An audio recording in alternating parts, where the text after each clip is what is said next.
আসসালামু আলাইকুম। JN cooking and ব্লগের আজকের পর্বটি দেখার জন্য আমন্ত্রণ রইল। আশা করছি কাছে দূরে সবাই অনেক বেশি ভালো আছেন। মাত্র এক বাটি মুড়ি দিয়ে অনেক মজাদার একটি রেসিপি তৈরি করা যায় বিকেলে নাস্তার জন্য। বাচ্চারা কিন্তু অনেক সময় অনেক কিছু খেতে চায়, তখন কিন্তু মাত্র 10 মিনিটে এত মজাদার একটা রেসিপি তৈরি করে দেওয়া যেতে পারে। তো আমার রেসিপিগুলি ভালো লাগলে চ্যানেলটাকে সাবস্ক্রাইব করে পাশে থাকতে পারেন, আর ভিডিওটা দেখার শুরুতে একটা লাইক দিয়ে দিবেন।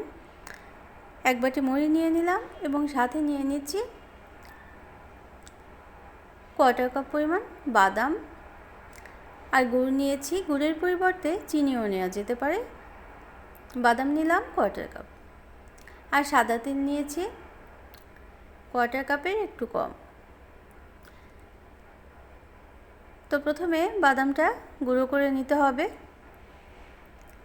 প্রথমে কিন্তু বাদামটা আমি ভেজে নিয়েছি, ভেজে নেওয়ার পর গুঁড়ো করে রেখে দিলাম। এখন মুড়িটা নিলাম, প্যানে মুড়ি নিয়ে শুকনো প্যানের মধ্যেই মুড়িটাকে ভেজে নিতে হবে 5 থেকে 7 মিনিট সময় নিয়ে।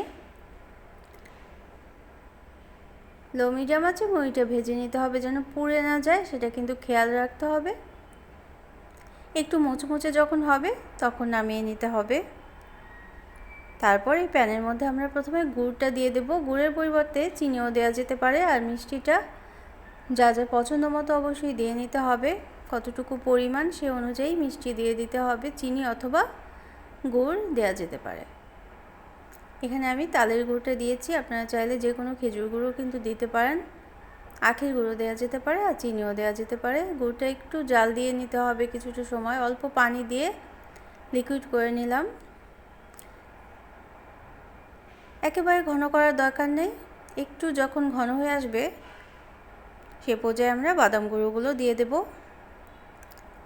তো আমার রেসিপিগুলি ভালো লাগলে একটা লাইক দিবেন, প্রয়োজনে কমেন্ট করবেন আর শেয়ার করে নিতে পারেন ফ্রেন্ডস অ্যান্ড ফ্যামিলির সাথে। যারা প্রথম ভিজিট করছেন চ্যানেলটিকে, যা চাইলে চ্যানেলটিকে সাবস্ক্রাইব করে বেল বাটন প্রেস করে অল অপশনটা সিলেক্ট করে সাথে থেকে যেতে পারেন। তো গুঁড়োটা পানি সহ একটু ঘন হয়ে আসার পর আমরা বাদাম গুঁড়োটা দিয়ে দেবো। বাদাম গুঁড়োটাও 2-3 মিনিট নেড়ে সাদা তিলটাও দিয়ে দেব। তো বেশি ঘন করার কিন্তু কোনো দরকার নেই, আবার যেন পানি পানি না থাকে সেটা কিন্তু অবশ্যই খেয়াল করতে হবে, তাহলে কিন্তু মুড়িটা মুচমুচে হবে না। তো ঘন হয়ে আসার পর আমরা ভেজে রাখা মুড়িটা দিয়ে দেব। দেখলেন তো অনেক সহজেই কম সময়ের মধ্যেই চায়ের সাথে খাওয়ার জন্যও কিন্তু এটা এভাবে করে তৈরি করে নিতে পারেন। আমরা তো অনেক ধরনের বিকেলের নাস্তাই করি, এটা কিন্তু একটা বিকেলের নাস্তাও হবে। তো মুড়িটার সাথে খুব ভালোভাবে মিশিয়ে নিতে হবে। এখন কিন্তু অনবরতই নেড়ে নিতে হবে, নিচে লেগে যেতে পারে, এজন্য চাইলে 1 চা চামচ পরিমাণ ঘি দিয়ে দিতে পারেন।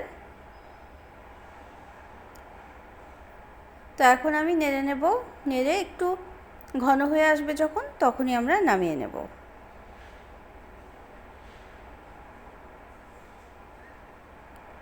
তো আজকের রেসিপিটা তো এই পর্যন্তই। নামিয়ে ঠান্ডা করে নিতে হবে। নামানোর পর কিন্তু একটু নরম থাকবে, কোনো সমস্যা নাই। প্রায় আধা ঘন্টার মতো ঠান্ডা করে নিলেই দেখা যাবে মুচমুচে হয়ে যাবে। তারপর একটা এয়ারটাইট বয়মে করে 1 মাসের মতো আপনারা সংরক্ষণ করে খেয়ে নিতে পারবেন। তো এরকম নিত্য নতুন আরও রেসিপি পাওয়ার জন্য চ্যানেলটাকে সাবস্ক্রাইব করে সাথে থাকতে পারেন। যারা সাথে আছেন তাদের জন্য রইল অসংখ্য অসংখ্য ধন্যবাদ। সবাই অনেক বেশি ভালো থাকবেন। যারা তখন সাথে থাকলেন তাদের জন্য শুভকামনা রইল। তো ঘন হয়ে আসার পর আমরা নামিয়ে নিলাম। নামিয়ে একটা ছড়ানো প্লেটে প্রথমে ঠান্ডা করে নিতে হবে। ঠান্ডা হওয়ার পর দেখা যাবে অনেকটাই মুচমুচে হয়ে গিয়েছে। ঠান্ডা করার পর তারপর এয়ারটাইট বয়মে ভরে নিতে হবে। তো কেমন লাগলো আমার আজকের রেসিপিটি অবশ্যই কিন্তু কমেন্ট করে জানাবেন।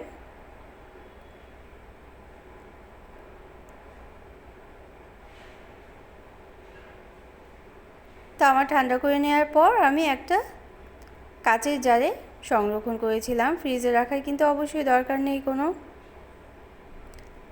তো এত মজাদার এই রেসিপিটা এক বসাই কিন্তু সবাই খেয়ে নিতে পারবে।